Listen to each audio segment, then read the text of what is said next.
আসসালামু আলাইকুম রাহমাতুল্লাহি ওয়া বারাকাতুহু। আপনারা অনেকেই জানেন যে রোজা ভঙ্গের অনেকগুলো কারণ আছে। তার মধ্যে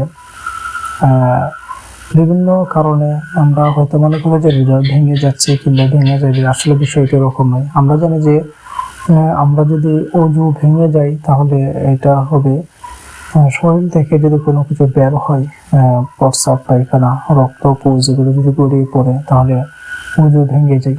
ঠিক তেমনই আপনার রোজা ভাঙার কারণ হচ্ছে আপনি যদি কোনো কিছু গ্রহণ করেন, অর্থাৎ আপনি যদি পেটে কোনো কিছু প্রবেশ করেন তাহলে আপনার রোজা ভেঙে যাবে। এবং এর বাইরে যে কারণে রোজা ভেঙে, এটা হচ্ছে আপনি যদি সেক্সুয়াল ইন্টারকোর্স করেন এবং মুখ ভরে বমি করেন তাহলে আপনার রোজা ভেঙে যাবে। আর সাধারণত চোখে কোনো ওষুধ লাগালে, কানে কোনো ওষুধ লাগালে, নাকে কোনো ওষুধ লাগালে রোজা ভাঙবে কিনা এই বিষয়ে অনেকেই জানতে চান, কারণ এই সময় হয়তো অনেকে অসুস্থ থাকেন, হয়তো বা চিকিৎসা নেবেন এবং তারা জানতে চাইবেন যে রোজা ভেঙে যায় কিনা।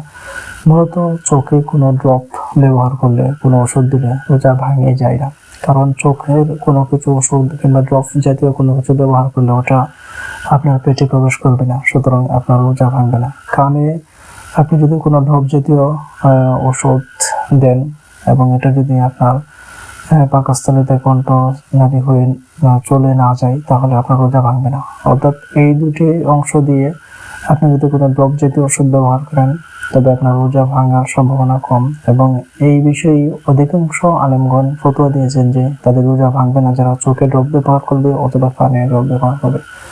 কিন্তু যারা নাকে ড্রপ ব্যবহার করবে অথবা নাকের কোনো ওষুধ ব্যবহার করবে তাদের ব্যাপারে সতর্কতা অবলম্বন করতে হবে, কারণ অজু করার সময় রোজা অবস্থায় নাকে যেন নরম জায়গায় পানি না যায় এদিকে সচেতন থাকার জন্য বলা হয়েছে। কারণ যদি নাকের দিকে পানি কণ্ঠনালীতে চলে যায়, পেটে চলে যায় তাহলে রোজা ভেঙে যাবে। সো আপনি যদি কোনো ওষুধ নাকে ব্যবহার করেন, কোনো ড্রপ ব্যবহার করেন এবং এটা যদি আপনার কণ্ঠনালী হয়ে পাকস্থলীতে চলে যায় তাহলে আপনার রোজা নিশ্চিত ভেঙে যাবে। আর এই কারণে নাকে ওষুধ ব্যবহার করলে আপনি দিনের যে ডোজটা, দিনে যেভাবে আপনি ব্যবহার করেন 2বার কিংবা 3বার, সেম ডোজটা আপনি দিনে ব্যবহার না করে রাত্রে করবেন, শুধুমাত্র নাকেরটা। কারণ হচ্ছে আপনি যদি তারাবির নামাজের আগে কিংবা পরে আরেকবার সেহরির সময় ব্যবহার করেন ওষুধটা, নাকের যে জাতীয় ওষুধ ব্যবহার করা হয়, তাহলে আপনার হচ্ছে কি যে আপনার এই দিনের যে ডোজটা এটা রাত্রে হয়ে যাচ্ছে, অপরদিকে দিনে ব্যবহার করতে হচ্ছে না, আপনি অনেক বেশি সচেতন থাকলেন, রোজা ভাঙার কোনো প্রশ্ন আসলো না। সো নাকের ব্যাপারে আপনারা সচেতন থাকতে হবে, কারণ নাকে যদি আপনার ওষুধ দেওয়ার ক্ষেত্রে আপনার পাকস্থলীতে চলে যায় কণ্ঠনালী হয়ে তাহলে আপনার রোজা ভেঙে যাবে। আর কেউ যদি মুখ ভরে বমি করে তাহলে তার রোজা ভেঙে যাবে।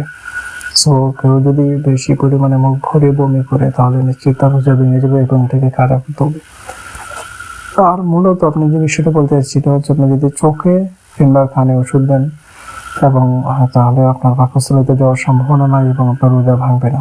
আর যদি আপনি নাকে ওষুধ দেন তাহলে খুবই সচেতন থাকতে হবে যাতে কণ্ঠনালী হয়ে পাকস্থলীতে না যায়। আর বিশেষ করে আপনি যদি এটাকে দিনের ডোজ থেকে রাত্রে ব্যবহার করেন তাহলে আপনার রোজাও ভাঙবে না এবং আপনার ওষুধও ব্যবহার করা হবে ঠিক মতো, শুধুমাত্র নাকের ক্ষেত্রে এটা। আল্লাহ তাআলা আমাদের সকলকে সহিহ স্থান করুক। আমিন। আসসালামু আলাইকুম ওয়া রাহমাতুল্লাহি ওয়া বারাকাতুহু।